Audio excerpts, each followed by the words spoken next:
ನಮ್ಮ ದಿವ್ಯ ರಕ್ಷಕರು ಕಲ್ವಾರಿ ಬೆಟ್ಟದ ಹಾದಿಯಲ್ಲಿ ಅತ್ಯಂತ ಕಷ್ಟದೊಂದಿಗೆ ನಡೆದು ಶಿಲುಬೆಯ ಭಾರ ಹೊರಲಾರದೆ ಮೊಕ್ಕಡೆಯಾಗಿ ಬೀಳುವುದನ್ನು ಧ್ಯಾನಿಸೋಣ. ಅವರು ಗೆತ್ಸೇಮನಿ ತೋಟದಲ್ಲಿ ರಕ್ತದ ಬೆವರ್ತಾಗ ಹಾಗೂ ಸಿಪಾಯಿಗಳು ಅವರನ್ನು ಚಾಟಿ ಚೀಪ್ರಾಣಿಗಳಿಂದ ಹೊಡೆದಾಗ ಮತ್ತು ಮುಳ್ಳಿನ ಕಿರೀಟ ಒತ್ತಿದಾಗ ರಕ್ತವು ಹೇರಳವಾಗಿ ಹರಿಯಿತು. ಈ ಕಾರಣ ಯೇಸು ಈಗ ಮುಕ್ಕಡೆಯಾಗಿ ಬೀಳುತ್ತಾರೆ. ಕ್ರೂರ ಸಿಪಾಯಿಗಳು ಅವರನ್ನು ದೂಷಿಸಿ ಬಡಿದಾಗ್ಯೂ ಲವಲೇಶವಾದರೂ ಕೋಪಿಸದೆ ಪುನಃ ಎದ್ದು ಶಿಲುಬೆಯನ್ನು ಹೊತ್ತುಕೊಳ್ಳುತ್ತಾರೆ. ಪದೇ ಪದೇ ಪಾಪದಲ್ಲಿ ಬೀಳುವ ನಾವು ತಕ್ಷಣವೇ ತಕ್ಕ ತಪಸ್ಸಿನಿಂದ ಏಳಬೇಕೆಂದು ಇದರಿಂದ ಕಲಿತುಕೊಳ್ಳೋಣ. ಜಪ.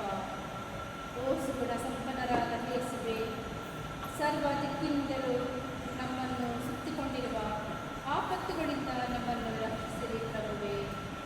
ಪುಣ್ಯ ದಾರಿಯಲ್ಲಿ ನಡೆಯಲು ಬಲಹೀನರಾದ ನಮ್ಮನ್ನು ದೃಢಪಡಿಸಿರಿ. ಜೀವ ವೃಕ್ಷವಾಗಿರುವ ಶಿಲುಬೆಯ ಸತ್ಫಲವನ್ನು ನಿತ್ಯಾನಂದವನ್ನು ನಾವು ಸವಿಯುವಂತೆ ಕೃಪೆ ಮಾಡಿರಿ ಪ್ರಭುವೇ. ಸ್ವರ್ಗದಲ್ಲಿರುವ ನಮ್ಮ